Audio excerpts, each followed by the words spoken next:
Olá, muito boa tarde. Seja muito bem-vindo a mais um Entardecer Espírita.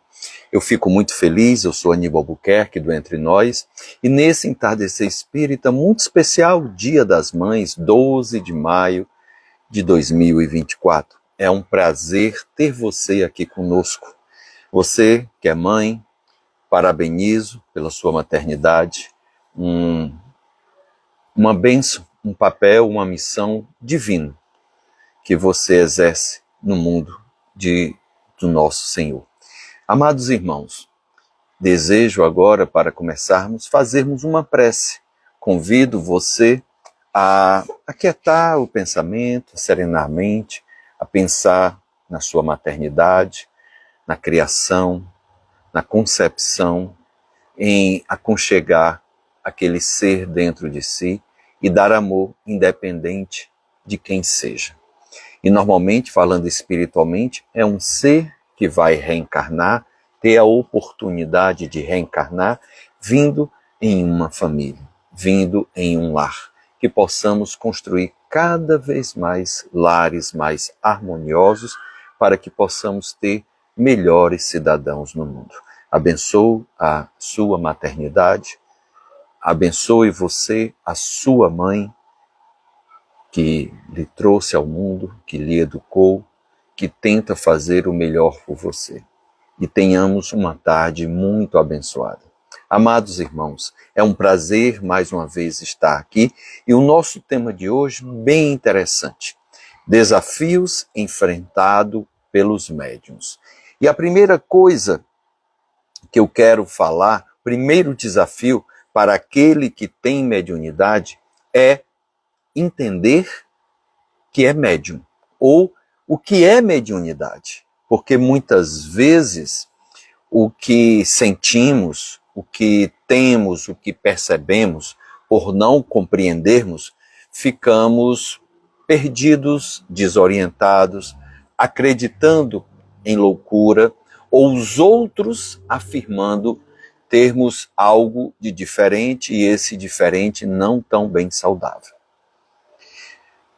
O Paulo já pergunta como posso ter bons pensamentos. É um cultivo, leituras boas e intencionalmente procurar inserir pensamentos bons no lugar de pensamentos ruins. Um exercício de respiração ajuda muito, respiração profunda, né, pelo diafragma, você inspirando o máximo que consiga, com isso você diminui seu metabolismo, aquieta a mente, o coração, oxigena mais a mente, segura um pouco no seu tempo e exalar o máximo que você conseguir, para que você possa, como se fosse entrar em contato umbigo com as costas. Tá certo, Paulo? E claro, fazer coisas boas, trabalhos edificantes, mensagens boas, músicas boas, pensamentos bons, leituras boas, tudo isso vai ajudando nesse cultivo. Então, o primeiro desafio é saber o que é mediunidade, entender se sou médium ou não, se aquilo que me chega, aquelas intuições, aquelas vozes que eu ouço, as coisas que eu vejo, se não é loucura. E aí uma das coisas mais difíceis é encontrar um profissional na área de saúde, como um psiquiatra, que entenda desta temática, para que de forma preconceituosa ou por desconhecimento, não esteja trazendo diagnósticos inadequados. Existem problemas de alucinação, outros problemas como esquizofrenia, existem, mas precisam ser diagnosticados clinicamente por meio de testes. O segundo desafio de ser médium é compreender agora, se eu sou médium, aceitar e exercer o seu papel. Sim, porque a maioria das pessoas não aceitam a sua mediunidade. Não admitem, não querem, tem medo, tem receio, isso é natural. É natural pelo novo, pelo desconhecido. E aí eu preciso de uma educação mediúnica, de orientação. Eu preciso desenvolver a minha mediunidade, não para dar comunicação, não precisa ser para isso, mas para que eu possa me proteger ter autocontrole, melhorar a minha percepção, a minha acuidade espiritual, melhorar como instrumento, melhorar a minha harmonia, o meu equilíbrio, o meu controle.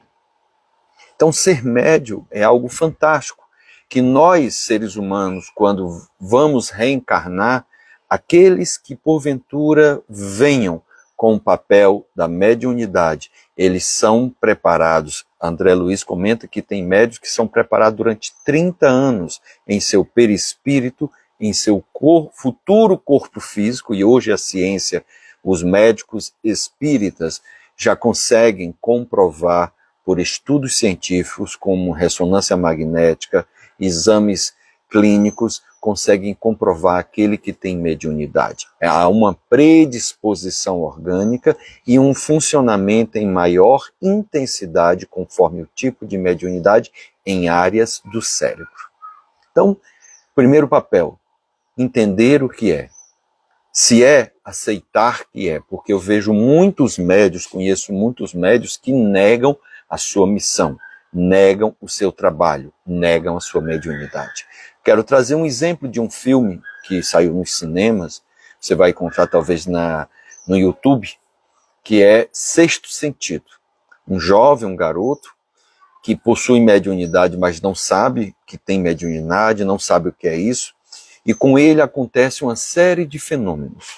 Fenômenos de efeitos físicos, fenômenos de efeitos materiais, né? De efeitos inteligentes, ele vê, ele ouve, ele tem animicamente a percepção em que o ambiente em que ele está, o que foi no passado, então ele tem visões do local relacionado a espíritos que ali viveram ou que sofreram relacionados a isso em existências anteriores ou papéis que aquele determinado local exerceu no passado.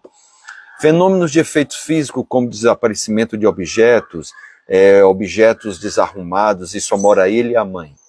E ele fala para a mãe que não foi ele quem fez aquela desarrumação ou escondeu determinado objeto, e a mãe não acredita. É natural ela não acreditar, porque ela também não sabe o que é mediunidade.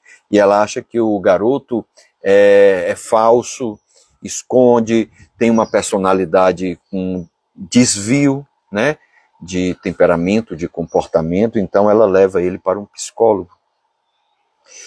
E é interessante que no decorrer do filme vão trazendo várias peculiaridades mediúnicas, vários tipos de mediunidade que ele possui.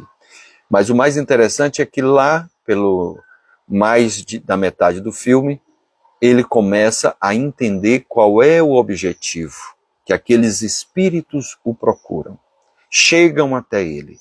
Por que ele conhece algumas histórias? E é o que acontece com a maioria dos médiuns.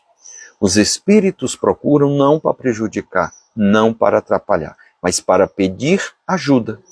E nesse pedido, nesse clamor de ajuda, quando o médium compreende, perde o medo, entende do mecanismo, entende de que pode ajudar de forma mental, sem nem precisar se expressar, por meio de uma oração, por meio de um consolo, um conforto, de clamar por ajuda espiritual, porque aquele ser está perdido, está desorientado, e acredita que aquele que lhe vê ou que lhe percebe possa lhe entender e lhe ajudar. É por isso que ele busca, é por isso que ele procura. E o garoto, quando percebe do seu papel diante daqueles desencarnados, daqueles mortos, vamos dizer assim, ele começa a entender e ajudar. E ajudando, ele fica em paz consigo e os espíritos ficam-lhes gratos, ficam agradecidos. Ele passa a lidar melhor com a sua própria existência, com o seu próprio dia a dia, porque o médium que não aceita, ele normalmente tem um estado de perturbação. A mãe começa a entender melhor do que acontece com ele. Então isso é fantástico. Esses são os dois primeiros desafios. A gente vai trazer alguns outros. Então é importante que eu entenda o que é ser médium. Ser médium não é um fardo, não é um peso, uma carga. Não é porque eu fui muito ruim no passado, porque eu escuto alguns autores, alguns expositores, algumas pessoas dizer que mediunidade é muito difícil. pode ser quando eu não entendo, quando eu não aceito, quando eu não quero, quando eu não a exerço, quando eu bato de frente com o que a vida me trouxe. Aí sim, pode ser um fardo, pode ficar mais difícil, porque tudo que eu nado contra a maré, que eu quero vencer energias que estão fluindo de uma forma natural, querendo vencer contra essa direção, contra essa correnteza, as coisas ficam mais difíceis, eu fico batendo cabeça. Então, outra coisa importante que a Terezinha Oliveira fala, uma autora que já desencarnou, ela fala assim, desenvolver a mediunidade não é apenas sentar-se em uma cadeira, participar de uma reunião mediúnica e dar comunicações, não é. Isso seria a coisa mais fácil do mundo, mas também a coisa mais fácil do mundo para que eu possa ter problemas no futuro. Porque desta forma, sem uma educação, sem uma orientação, sem uma vivência mediúnica, eu não consigo, certo? Ficar bem. E aí, o Paulo nos questiona como eu posso lidar com energias negativas, opondo-lhes energias positivas, orando, pedindo ajuda.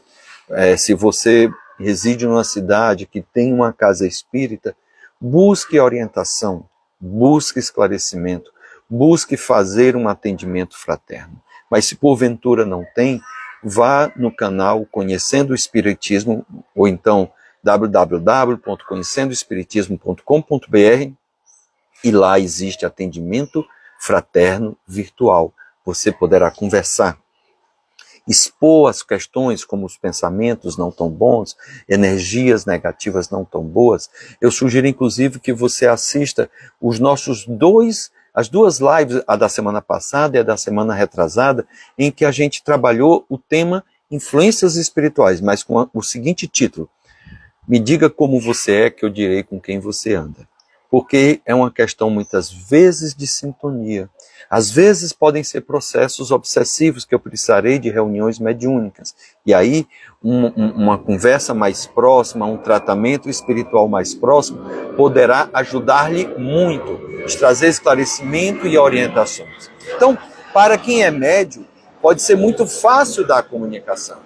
Pode ser muito fácil enxergar o espírito, ouvir o que ele está falando, escrever a sua mensagem, mas sem orientação, sem educação, sem um cuidado com uma vivência mediúnica, além de receber espíritos bons, às vezes só espíritos sofredores que querem trazer a sua mensagem, ou o seu consolo, ou precisam de conforto, eu posso também, por meio da minha mediunidade, virem espíritos mais difíceis, ligados à magia, bruxaria, ligados a trabalhos ruins, à perversidade, e eles, se eu não sei como me proteger, como me defender, eles poderão ficar mais tempo do que o necessário e começar até a me prejudicar. Então, eu preciso aprender a desenvolver a mediunidade com curso, com educação, com orientação, com esclarecimento, com cuidado, com atenção.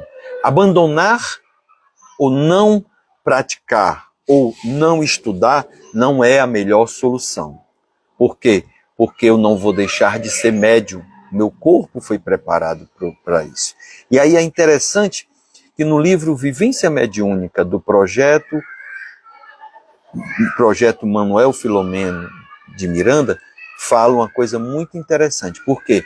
Para que o espírito possa dar comunicação, ele precisa do meio, do instrumento, do médium, né? E isso, olha o que aqui no projeto é escrito, é trazido. O mais forte obstáculo à utilização da mediunidade é o conjunto de imperfeições do médium. Então, são as minhas imperfeições morais que serão os maiores obstáculos no meu dia a dia, na minha mediunidade, no meu mediunato. Por que isso, Aníbal? Por que eles afirmam isso ser o maior obstáculo? Por quê?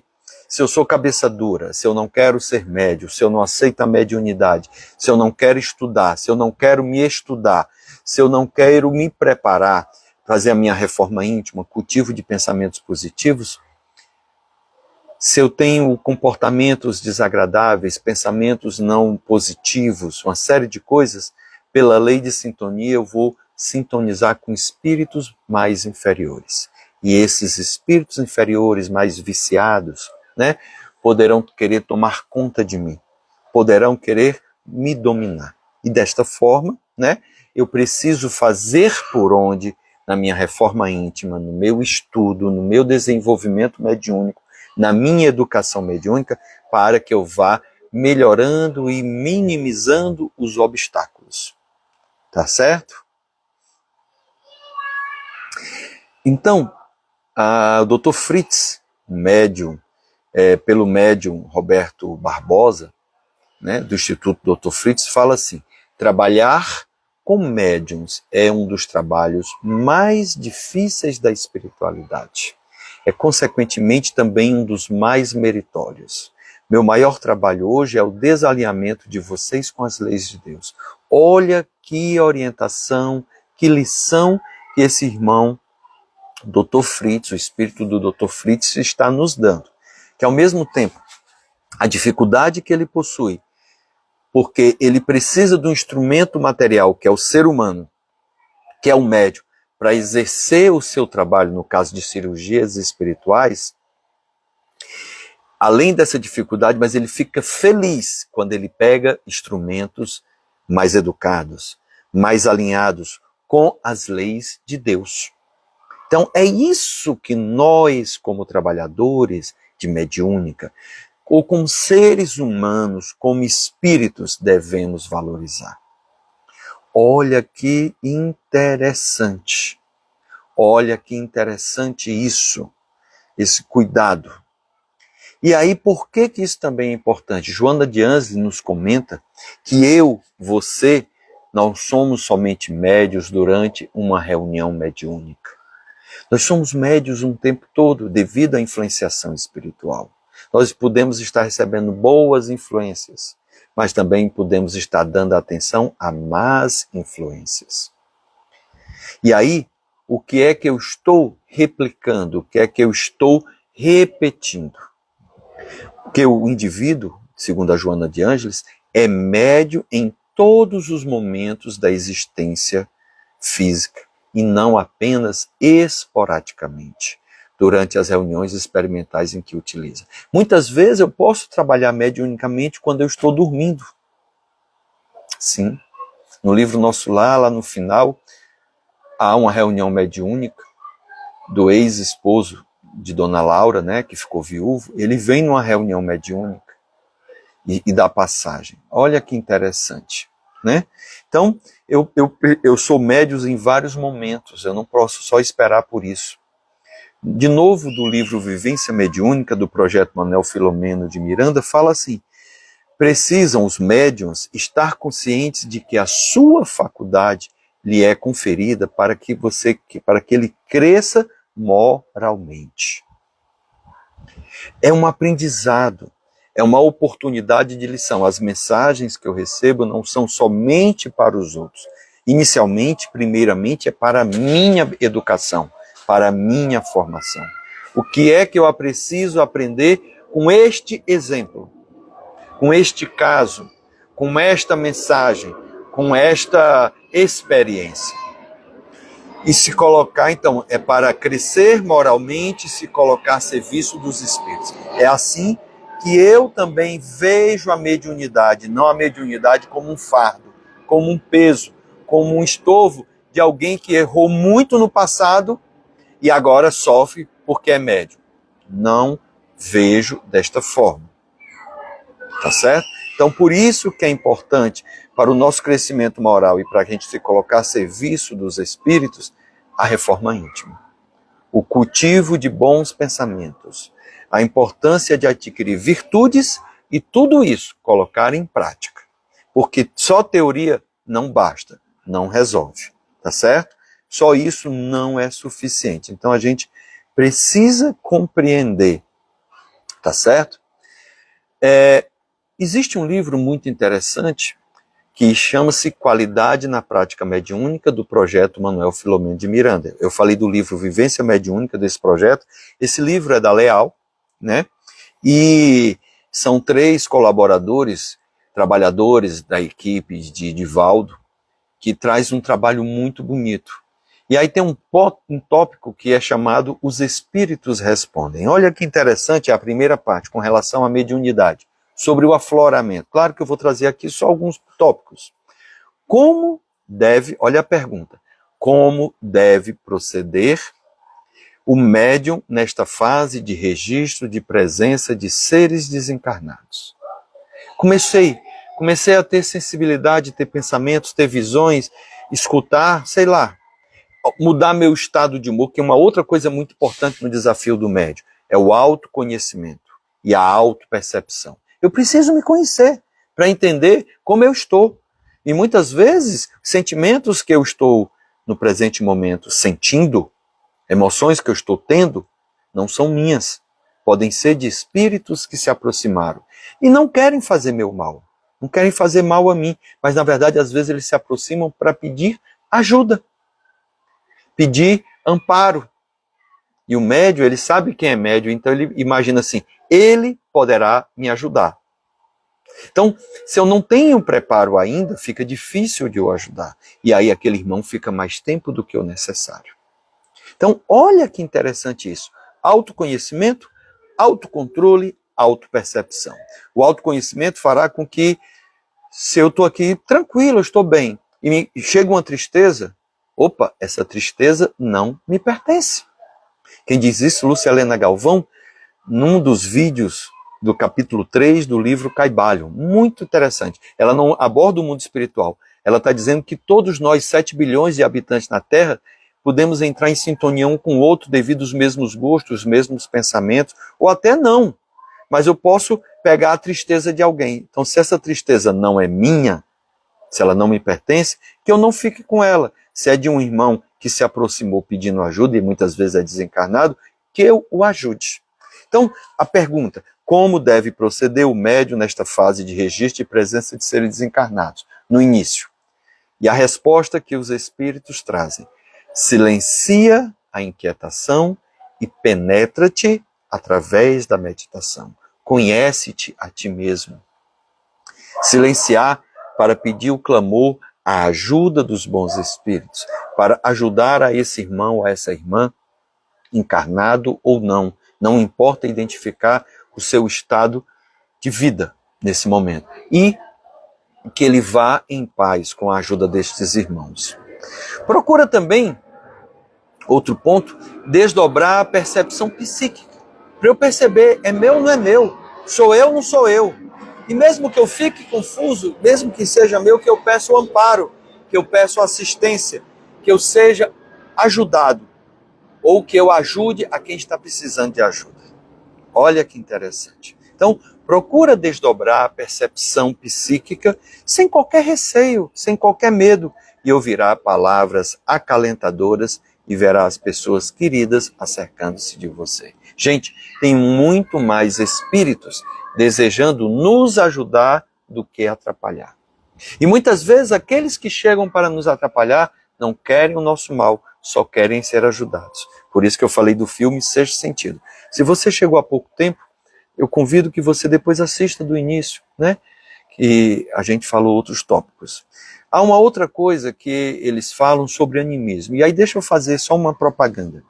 Toda terça-feira, às 18 horas, no YouTube, no canal do YouTube Conhecendo o Espiritismo, eu estou conduzindo um estudo do livro Psicofonia na obra de André Luiz, do autor da FEB e do Conselho Federativo Nacional da FEB, Jacobson Santana Trovão. E sobre o animismo, nós abordamos em 3 aulas. Todos os capítulos a gente só leva uma aula.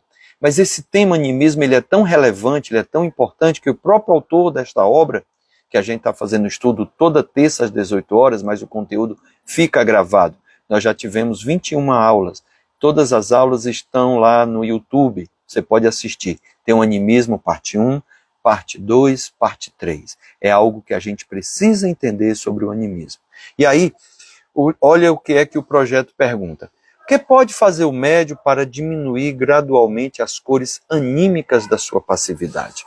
E é interessante que passividade que todo médium precisa se melhorar e se desenvolver para que tenha uma comunicação melhor, não é permissividade. Passividade é eu ser um melhor instrumento, eu ser o mais fiel possível. Mas essa fidelidade não é para que permita que o espírito grite, fale palavrões, faça ruídos, queira bater na mesa ou no chão. Isso não.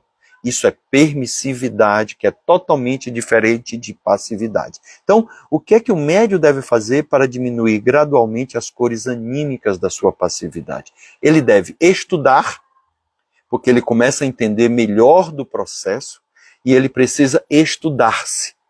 Ele precisa se conhecer. Ele precisa se perceber. E ele precisa começar a trabalhar também o seu autocontrole. Gente, mediunidade é algo fantástico, maravilhoso, e ele não se expressa somente em reuniões mediúnicas. Reunião mediúnica é um dos locais, posto de trabalho da mediunidade. Nós vamos abordar posteriormente mediunidade com Jesus, e vocês entenderão mais. Tem um outro ponto que eles trazem do projeto Manuel Filomeno de Miranda, que eles falam assim, educar-se na convivência dos espíritos, porque eles estão no nosso entorno. E a gente abordou isso na semana passada e na semana antepassada com o tema Me diga como você é, que eu direi com quem você anda. Eu estava abordando justamente o tema influências espirituais. O que Kardec pergunta, os espíritos influenciam em nossas vidas? E a resposta que os espíritos dão é muito mais do que imaginais. Muitas das vezes são eles que vos dirigem. Então o projeto fala assim, educar-se na convivência dos espíritos, saber conhecê-los. O que é que eu sinto? O que é que esse espírito está me passando? Paz, calma, ou agonia, raiva, tristeza? Ele quer me dominar? O que é? Então eu preciso conhecê-los, eu preciso identificar as leis dos fluidos, porque as leis dos fluidos, ela transmite as sensações e as percepções e as emoções daquele comunicante. Selecionar os meus dos pensamentos deles, porque muitas vezes nós somos inspirados. Discernir quando a mensagem procede da gente mesmo e quando se flui através da gente, provinda de outras mentes. Então é muito interessante e é sutil. É de uma sutileza incrível. Eu vou fazer aqui o último ponto. Sobre sintonia. O projeto pergunta, o que poderá ser feito pelo médium para sintonizar com os instrutores espirituais, ou seja, espíritos mais iluminados, mais elevados, mais esclarecidos, que supervisionam a sua tarefa mediúnica como seu mentor espiritual? E olha a resposta. Indispensável que a gente erga um padrão mental por meio do conhecimento espírita e da ação cristã. Então, eu preciso conhecer e preciso praticar. Fora da caridade não há salvação.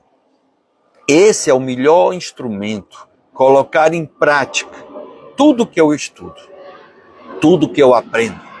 Colocando em prática é o melhor exercício. No Livro dos Espíritos, Kardec chega a questionar, não fazer o mal resolve? E os espíritos dizem que não. Eu preciso fazer o bem. Nós que somos trabalhadores do Grupo Espírita Paulo Estevão, GEP, temos lá uma imagem que representa o nosso modelo de funcionamento. É uma espiral, e toda espiral ela é crescente. Começa pelo ATE, que é o acolhimento quando nós estamos com problema, estamos adoentados, estamos fragilizados, estamos enfermos do espírito, do corpo. O corpo, na verdade, é a consequência do espírito. Com o tempo, com a frequência no ATE, com o tratamento espiritual, nós sentimos a necessidade de continuar, de se aprofundar. E aí vamos estudar o ESD, o estudo da doutrina espírita, o ED. E com o estudo, a gente se liberta de nós mesmos, das nossas crenças limitantes, dos nossos conceitos errados, dos nossos preconceitos, e a gente vai se libertando de nós mesmos. E com o tempo, é muito importante o voluntariado, que é quando a gente se redime, quando a gente retribui o bem que a gente recebeu, a gente devolve, e devolvendo a gente recebe mais e mais, conforme a oração de São Francisco, é dando que se recebe. Então, amados irmãos, eu encerro por aqui o nosso tema, abordando os desafios da mediunidade, né? Desafios de ser médium. Por que essa temática é tão interessante, né? Desafios enfrentados pelos médios. Porque muitos a gente chega na casa espírita com essa problemática, com essas questões, e a gente, quando começa a orientar, começa a esclarecer, a pessoa começa a entender. Eu me despeço, não poderei ficar mais tempo, até porque eu sempre respeito esses 30 minutos, e daqui a pouco estou indo fazer outra palestra no nosso lar, Francisco de Assis, abordando justamente a temática de influências espirituais. Desejo muita luz. Hoje, Dia das Mães, muitas pessoas aqui viajando, mas assistindo, visitando suas mães em outras cidades, em outros estados. As que são mães, parabenizo-as, né, pela missão abraçada, pelo carinho, pelo amor, pela fraternidade, pelo amparo, pelo acolhimento desde o ventre. Tanta transformação que a mulher passa, tantas coisas, tantas preocupações, tantas noites mal dormidas ou nem dormidas. Como o papel da maternidade é um trabalho abençoado. Como eu coloquei hoje no meu Instagram e compartilhei no meu WhatsApp, no hinduísmo, Deus é chamado de Pai e Mãe Divina. E a Mãe Divina é pelo processo criativo de gestação, de geração, do nascer, de trazer a vida. E assim também é a mulher, com a sua maternidade. Que a espiritualidade mesmo afirma que são muitas reencarnações no papel feminino preparando-as. Por isso que nós encontramos algumas mulheres que ainda não se veem como mãe, e devemos espiritualmente entender que ela ainda está na sua caminhada preparatória para a maternidade, porque a maternidade é desafiante, mas também é uma bênção.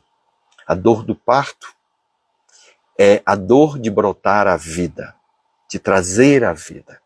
E vida é bom, é belo, é magnífico. Com isso, desejo um domingo abençoado a todas as mães, aos filhos que só existem hoje porque seus pais cuidaram e deixaram vocês virem.